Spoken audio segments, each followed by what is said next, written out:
Today we're going to go through the best settings for the MSI MPG 271QR X50. This is their 500Hz QD-OLED monitor. This is actually the model in the MPG range. If you're looking for best settings for the MAG model, the 272QP X50, we've got a link in the description below where we've done a best settings guide for that particular screen.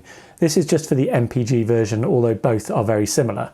We'll set the screen up in both SDR and HDR modes. We'll look at gaming settings, OLED care features, and everything else. So let's start by looking at some of the general settings in the menu.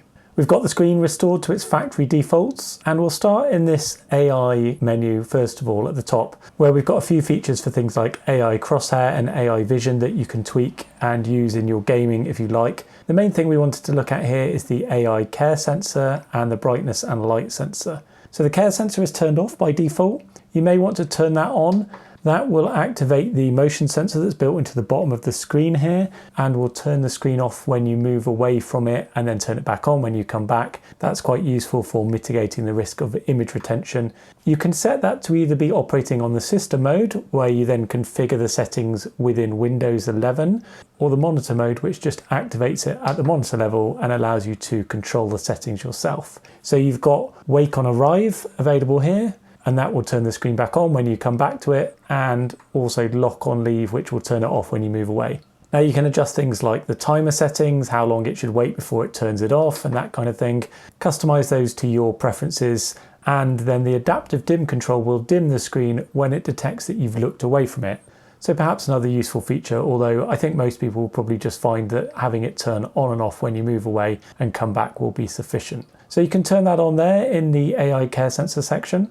The AI brightness control will adjust the screen's brightness automatically depending on your ambient light conditions. So that uses the same sensor but as an ambient light sensor. That's quite useful. So you can turn that on here and you can customize its intensity and how much it changes the brightness. The AI light sensor will also adjust the color temperature of the screen depending on your ambient light conditions. So you can turn both of those features on there if you want to use them. If you're going to be using the screen at different times of the day or in different lighting conditions, then those could be quite useful. A couple of other general settings that you might want to have a look at would be the DSC option.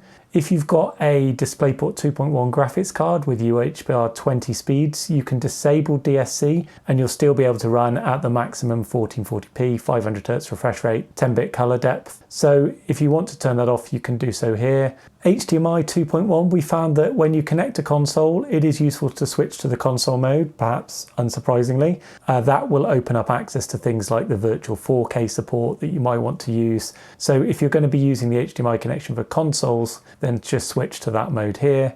Adaptive sync you can turn on or off. We'd probably recommend leaving that turned on.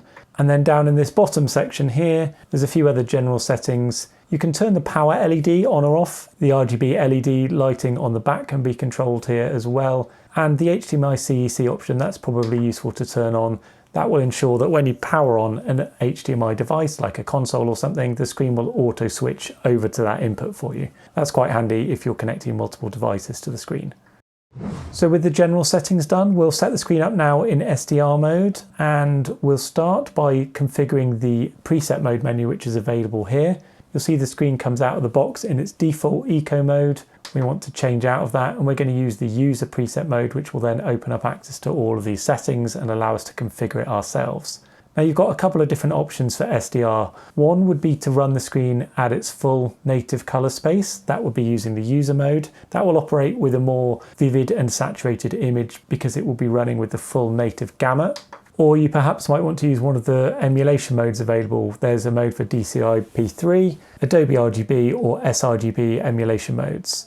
The other option for SDR might be to use the sRGB mode. That would clamp the color space back to sRGB all the time, and that will give you more accurate and desaturated colors for sRGB and SDR content. So if you find them looking too vivid, too saturated in the native mode, you can use the sRGB emulation. If you do use the sRGB emulation, then you do still have access to the color temperature settings and the gamma settings, although in sRGB mode we would leave those on their default 6500 Kelvin, gamma 2.2. You can then adjust the brightness to whatever you find comfortable for your ambient light conditions and your user preferences.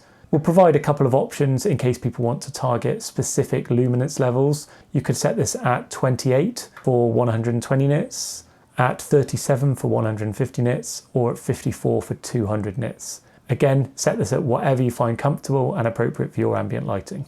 So that's the sRGB mode. The other option would just be to use the user mode.